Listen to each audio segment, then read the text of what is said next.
नमस्ते किसान, नमस्ते भारत। मैं किरण किसान पाठशाला के साथ, और मैं हूँ महाराष्ट्र के टूर पर, और यहाँ पर विजिट करने जा रहा हूँ गन्ने का प्लॉट। आप सभी जानते हैं कि महाराष्ट्र का ये दक्षिण भाग है, यहाँ पर गन्ने का काफ़ी बड़े पैमाने में प्लांटेशन होता है, और उत्पादन के बारे में भी यहाँ पे रिकॉर्ड बनते हैं। मतलब पर एकड़ में 80 टन, 100 टन, 120 टन यहाँ का टारगेट लेकर किसान चलते हैं, और इस तरह से गन्ना बनाते हैं। चलिए आइए किसानों के साथ बात करते हैं, समझ लेते हैं गन्ने का खेती का तरीका। नमस्ते। नमस्ते। कौशिक सर, कहाँ पर है हम? थोड़ा परिचय करवा दीजिए। अकलूज तालुका में हम कड़वन करके गांव है, फड़ौनी करके गांव है, वहाँ पर हो। और आपका नाम?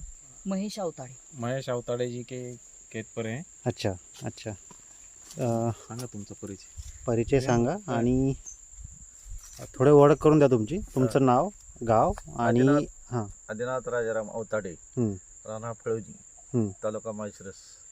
ओके, बरं मला सांगा ही कधीची लागवड आहे? ही 15/7 लागवड आहे। 15 जुलै। हा.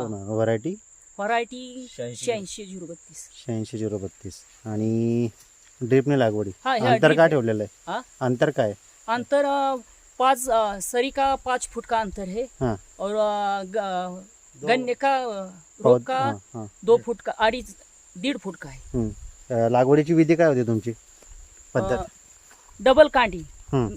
2 डोळे त्या ह्याला। बरं दोन डोळा पद्धत आहे। दोन डोळा पद्धत। बरं मला सांगा, तुमचं हे जे आहे आता, याच्यात तुम्ही किती उत्पादनाचा अपेक्षा, म्हणजे किती आलंय तुमचं? आम्ही आज आतापर्यंत आहे का नाही हां. 105 केले आता। ओके, 120 प्लस मध्येच आम्ही ठेवून त्याच्यावर ही केले। पर एकर 120 क्विंटल, एक 120 टन, मॅट्रिक टन, 120 टन हेक्री। एकरी। हां. Very good.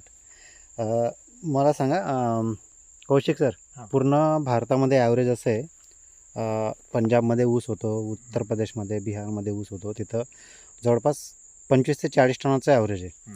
पण आपलं महाराष्ट्रामध्ये असे काही शेतकरी आहेत, असा काही एरिया आहे हा, की इथं जवळपास 80, 100, 120च्या प्लस टार्गेट घेऊन शेतकरी चालतात। तर यांचं काय, म्हणजे विधी काय, याची पद्धती काय यांचं, की यांचं उत्पादन एवढं जास्त येतं? बेसिक याच्यात 2 गोष्टी त्यांनी फॉलो केलेल्या आहेत। हां.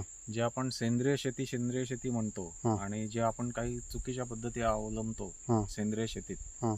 तशा न अवलंबता प्रॉपर पद्धतीने ते गेलेले आहेत, की हां. ज्याच्यात जीवाणू ची संख्या वगैरे व्यवस्थित वाढेल। प्लस त्यांनी जो 2 सरीमधलं जे अंतर जे आहे ते जास्त ठेवलेले। जनरली जे कंपन्यांकडनं येतं, म्हणजे कारखान्यांकडनं येतं, ते 4-4.25 फुटावरती त्यांचा हार्वेस्टर जाण्यासाठी ते देतात, पण यांनी त्याच्यापेक्षा सुद्धा जास्त अंतर ठेवलेलं आहे, 5 फुटावर ठेवलेलं आहे।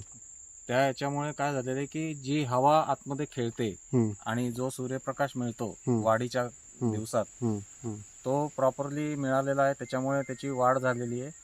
याच्याशिवाय प्लस जे सेंद्रिय पद्धतीने, म्हणजे जे जीवाणू जल किंवा बाकी ज्या गोष्टी ज्या आहेत, सेंद्रिय गोष्टी, खतं कमी ठेवून सुद्धा ते सुद्धा त्यांनी वापरलेले आहे ड्रिपद्वारे पूर्णपणे।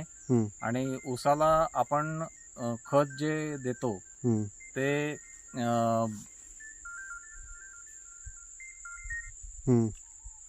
आपण नुसती सुरुवातीला बेसल डोस सारखं देतो, त्या याच्यात फिक्सेशनचं प्रमाण येतं। नंतर ऊस वाढल्यानंतर आपल्याला फर्टिगेशन करता येत नाही, त्याला खतं देता येत नाही, जे आपण ड्रिपद्वारे प्रॉपर वेने देऊ शकतो, सगळ्या ऊसापर्यंत पोचतात। आणि त्याच्यामुळे ती जी ग्रोथ होते त्याच्यात, आणि आपण डायरेक्ट नुसता बेसल डोस भरल्यामुळे जी ग्रोथ होते त्याच्यात खूप अंतर पडतं। आणि जे उत्पादन वाढवण्यासाठी आपण फक्त एक काम करतो, की नुसता पहिला बेसल डोस भरलाय, दुसरा बेसल डोस भरलाय, पण त्याचं जे अपटेक जे आहे हे फक्त जीवाणूंच्या थ्रू होत असतं। बरोबर। हे डायरेक्ट खत किती तुम्ही खतात कुठलं झाड लावा, खत घेणार नाही डायरेक्ट, जोपर्यंत त्याच्यात जीवाणू आहे। जरी तुम्ही डायरेक्ट खतामध्ये जरी झड लावलं तरी। तर हे मेन उद्देश आहे त्याच्यात, की तुम्ही ज्यावेळेस जीवाणूयुक्त जमीन तयार कराल त्याच वेळेस हे शक्य आहे, बरं. आणि दुसरी गोष्ट याच्यात अशी आहे की यांना मध्ये काही वेळेस पाणी कमी पडलं होतं, तरी पण आज त्यांचं उत्पन्न केवळ त्या जीवाणूंच्या आणि या सेंद्रिय पद्धतीच्यामुळे ते 120 टनापर्यंत पोहोचू शकतायत. हा एक सर्वात मोठा फरक आहे त्याचा. ओके. आता मला सांगा दादा, तुमचं शेत आहे ना, किती पेरी आहे त्याच्यामध्ये, किती कांडे येतात पूर्ण?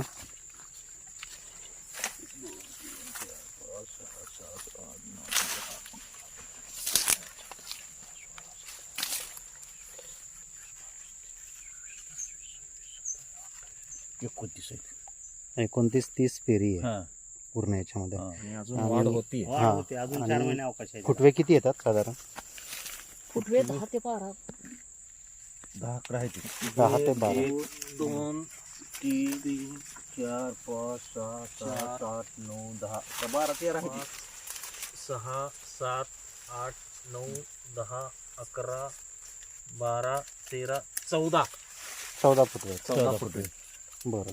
4000 ऊसाच्या हिशोबानं किती? 40,000 लागतात आपल्याला एका एकरमध्ये. एका एकरामध्ये. त्या हिशोबाने आम्ही त्याचं ती टार्गेट ही केलंय. बरोबर.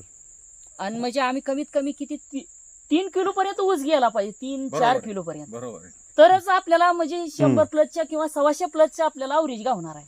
बरोबर त्या हिशोबाने त्याची जी काय त्याला ही पाहिजे मॅनेजमेंट आहे. एका कांडीचं वजन किती भरलं पाहिजे हे तुम्ही व्यवस्थित लक्षात ठेवलं पाहिजे, तरच तुम्ही त्या ऍव्हरेजला पोहोचू शकता. आणि मला सांगा आता, याच्यात कांडीचं वजन भरण्यासाठी खतांची आवश्यकता आणि त्यांचं लागवडीची पद्धत याचं काय कॉम्बिनेशन आहे? खतांची आवश्यकता म्हणजे मेन जे आपण जीवाणू जे कुठलंही खत जे आहे ते आपण डिकम्पोज करून टाकलं पाहिजे. मुळात कुठलंही रासायनिक खत तुम्ही वापरत असाल तरी आपण ते भट्टी खत मध्ये कन्वर्ट करून टाकलं पाहिजे. आणि त्याच्याबरोबर जोडीला आपल्याला जीवाणू पण पाहिजे. तर त्याच्याबरोबर मग तुम्ही जीवामृत सोडा किंवा त्याच्याबरोबर अजून काही डिकम्पोजर वगैरे ज्या गोष्टी आहेत त्या तुम्ही सोडू शकता. आणि दुसरी गोष्ट, जे तुम्ही लागवड करताय त्या लागवडीचा ग्राफ हा सुद्धा एक महत्वाचा विषय आहे. बरोबर. तर त्या ग्राफ मध्ये आपल्याला म्हणजे आपण जनरली टक्कर पद्धतीने बघतो, तर एकाला एक पेरी जोडून आपण हे करतो. त्याच्यात तुमचा ऊस वाढलेला दिसेल, सगळं गच्च भरलेलं दिसेल, पण त्या ह्याच्यात जसं कोणत्याही झाडाला आवश्यक सूर्यप्रकाश आणि हवा आवश्यक असते ती त्या ह्याच्यात मिळत नाही. बरोबर. फुटव्यांची संख्या पण बरोबर येत नाही. जो उंच झालेला ऊस आहे त्याच्या आजूबाजूला नंतर निघणारे फुटवे जे आहेत ते नंतर त्याला सूर्यप्रकाश न मिळाल्यामुळे वाळून जातात आणि मोडून पडतात, कुजून मोडून पडतात.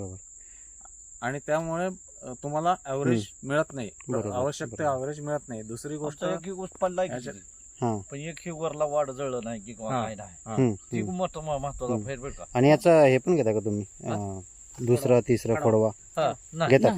आम्ही तुम्हाला सांगू का, ह्याला कसं होतंय, खोडवा पद्धत आम्ही ठेवतच नाही. नाही पण एकच पीक घ्यायचं, एक पीक घेऊन परत ताक करायचा. आणि धंजा टाकायचा, त्याला ती गाडायचा, ती पाचूट कुटी करायची, 120 ची असली तरी सगळी पाचूट कुटी करायची, जाळायचं नाही. Very good. आणि परत त्याच्यामध्ये धंजा किंवा ताक टाकायचा आणि त्याचं परत अजून कुटी करायची. अशी सेंद्रिय त्याचा पोत वाढवायचा, कमी केली. आणि मग परत त्याची सरी सोडायची आणि मग लागवड करायची. बरं, मला सांगा, जे बाकीचे शेतकरी घेतात इकडं ती ठेवतात म्हणजे खोडवा ठेवतात, त्यांचं ऍव्हरेज काय येतं खोडव्याचं? ऍव्हरेज काय होतंय सांगू, ऍव्हरेज त्याचं आहे का नाही 50, 55, 60च्या वर कुठं जात नाही. आणि त्याला काय होतंय, परत हुमणीचं प्रमाण जास्त आहे ह्या व्हरायटीला बरं का. 86-032 ला आहे का नाही, ह्या व्हरायटीला हुमणीचं प्रमाण जास्त, त्यामुळे आहे का नाही तिथं लय मोठी शेतकऱ्याचे नुकसान होते. आणि त्यापेक्षा आहे का ही होतच नाही ही व्हरायटीला. बरं. खोडवा ठेवत नाही, शक्यता ठेवत नाही. 265 ला, मग 265 ला किंवा 434 ला ती ह्या व्हरायटी का नाही ही लागत नाही. हुमणी त्या व्हरायटीचं पण येतं का एवढं उत्पादन? त्याला उत्पन्न येत नाही. किती येतं त्याचं? त्याला 265 ला आहे का नाही 90-100 पर्यंत जात कटाकटी. पण काय होतं, त्याची कटिंग टायमिंग वेळेत होत नाही, त्यामुळे शेतकरी आहे का ना तो लावत नाही, वेळेत जात नाही कारखान्यात. कारण टाइम होऊन गेला आणि 12 महिने जर नाही मग ही cut झाला कसं त्यावेळेस 265, शेतकऱ्याचं नुकसान आहे तर पुढे फॅक्टरीचं रिवर्स नुकसान मारतंय, नाही. वजन फॅक्टरीचं कटतंय नाही हा, इथं शेतकऱ्याचं हे आणसा होतं. पुढच्यात वर त्याला शेंडा. आणसा होतं आणि काय होतंय सांगा हिवाळ्यामध्ये ते पुढे गेला ऊस हा. तर त्याला सगळा तुरा येतो तुरा तुरा येतो. आणि येतो. तुरा आलं येतो. की त्याचं वजन घटलं वजन- जातं तुरे घटलं हे जातं जो तुरा येत बुसकट बुसकट झाला. लेट झाला तरी तुरा याला येत नाही. तुरा येत नाही याला हे नाही का त्याचं तुरा वैशिष्ट्य येतच आहे. नाही ह्याचा कसा वाढत बरं राहतो याची रिकव्हरी किती येते हा? किती त्याची काढलं रिकव्हरी तुम्ही? हे का नाही जवळजवळ मला वाटतं 11 पासून 12 पर्यंत 12.5 पर्यंत 12.5 12.5 पर्यंत गेलेली आहे. 11 ते 11.5 ते 12 12.5 पर्यंत recovery रिकव्हरी जाते बरं इथं तुमच्या जवळपासचा कारखाना कुठला आहे आमच्या कुठल्या कारखान्यात येतो इथून जवळ आहे का नाही जवळजवळ 5 कारखाने आहेत आमच्या इथनं जवळ तरी सुद्धा इथं आम्हाला दर मिळत नाही म्हणून आम्ही 100-150 किलोमीटरवर जी दर ज्यादा देतोय का हा. नाही त्या कारखान्याला आम्ही ऊस घालवतोय वैयक्तिक आमचं मत. बरं मला सांगा एक तुमचा लागवडीचा खर्च किती येतो एकरी Total. कसं आहे सांगू एक जवळजवळ 100चं जर टार्गेट व्हायचंच म्हणलं तर शेतामध्ये कमीत कमी आहे का नाही पाक मेहनतीपासून पाक ऊस तोटोपर्यंत आहे का नाही 70 ते 80 हजार खर्च होतोच का एका एकरला एकरीचा बियाण्यापासून खतापासून बिना सगळं सगळं त्याच्यात लागवड आली मजूर, तुमची बिजूर सगळं आलं. पाक मेहनत करण्यापासून पहिले तुटोस तूच असतो बरोबर आणि हार्वेस्टिंग होतो 100-125 टन जर काढायचं म्हणलं तर हा, 60,000 तेवढा रुपये खर्च लागेल. खर्च करणं बरोबर, अपेक्षित आहे. बरोबर. करावंच शक्य नाही. लागतं ते बेसच आहे बेसिकच आहे कारण त्याला लागणारे जे इनपुट्स आहेत ते आधी जास्त इनपुट म्हणजे प्रमाणात तुम्ही टाकावं बघा ना लागतात आता सेंद्रिय खताचा घ्यायचंच वापर म्हणलं तर 4,000 रुपये टन आहे ती ही तुमचा ऊस चांगलं बियाणं घ्यायचं चांगलं, म्हणलं तर स्ट्रॉंग आणि ते बाहेर मिळेलच याची मिळत guarantee नाही नाही. ते बघून शेतकऱ्याकडून जाऊन ही करावं लागतं ये आप देख सकते हैं यहाँ पर जो गन्ना थोड़ा हवा आंधी आई थी इसलिए थोड़ा गिर पड़ हुई यहाँ पर लेकिन जो आप देख सकते हैं जो पत्ती है अभी भी पूरा ग्रीन है शेवटपर्यंत पाण्याची कोई भी साडी बीमारी ही वगैरह राहिली. इसमें नहीं है हा, सेफ. ये कारण ग्रीनरी के कसं कारण ती, यहाँ पर इतना आता किसान- पावसामुळे हे झालंय असं कुठं जरी उकरलं उत्पादन ले रहे हैं भुसभुशीत आहे. आता ही पाऊस झालाय ना त्यामुळे आता सुद्धा जरी काढलं तरी किसान भाइयों आप देखते रहे होंगे ये गन्ने का फील्ड है और महाराष्ट्र में जो गन्ने की बात करते हैं हम यहाँ पर एकड़ में 80 से लेकर 100 120 अभी 150 टन का टारगेट रखते हैं किसान। तो इस तरह से खेती होती है। एक तो सबसे मैं पूरे भारत के किसानों को बताना चाहता हूँ कि ये जो गन्ना खेती कर रहे हैं पूरा टोटल 100% ड्रिप से है। बहुत किसानों की धारणा है कि गन्ने को बहुत सारा पानी लगता है तो पानी के ऊपर गन्ना खेती नहीं होती। गन्ने को उतना ही पानी चाहिए जितना उसको रिक्वायरमेंट है। ज़्यादा पानी से आपका गन्ना बहुत सारी जगह में मैंने देखा है यूपी में पंजाब में ज़्यादा पानी देने के कारण फंगस बढ़ती है और इसके कारण उठाव नहीं मिलता। लेकिन ये ड्रिप से कर रहे हैं और ड्रिप का उसमें एक फ़ायदा है पानी की बचत तो होती है लेकिन उसका बढ़ने तक वो हर तरीके से मतलब प्रॉपर तरीके से समय समय पे खाद उसको चलाते रहते हैं। तो ये बढ़ने का और वजन देने का ये एक कारण है। आप अगर नाली पाली से खेती करोगे और पानी फ्लड से खेती करोगे तो आपका एक लिमिटेशन आएगा खाद देने में। जो जैसे आप बोलते हैं बाननी बोलते हैं पहली दूसरी वहाँ तक आप खेत देते हैं उसके बाद में रोक देते हैं और पूरा मतलब खेती और प्रकृति की ओर छोड़ देते हैं। भाई वो जितना बढ़ेगा जितना वजन देगा उसका। तो आपको अगर इस टारगेट को अचीव करना है मिनिमम 80 टन पूरा खर्चा निकाल के 80 टन तो आपको आना ही चाहिए। बहुत सारे किसान अभी 50 टन के ऊपर भी नहीं जा पा रहे हैं लेकिन मैं बोल रहा हूँ कि 70-80 टन भी आप निकालते हो तो थोड़ा आपका पानी का प्रबंधन और खाद प्रबंधन और आपका लगाने का तरीका मतलब जो बहुत सारे किसान बोलते हैं कि मेरा मतलब ज़्यादा गन्ना लगाऊंगा तो वज़न ज़्यादा आएगा, ऐसा नहीं है। उसको भी थोड़ा ग्राफ मेंटेन रखना और ग्राफ की रिक्वायरमेंट है।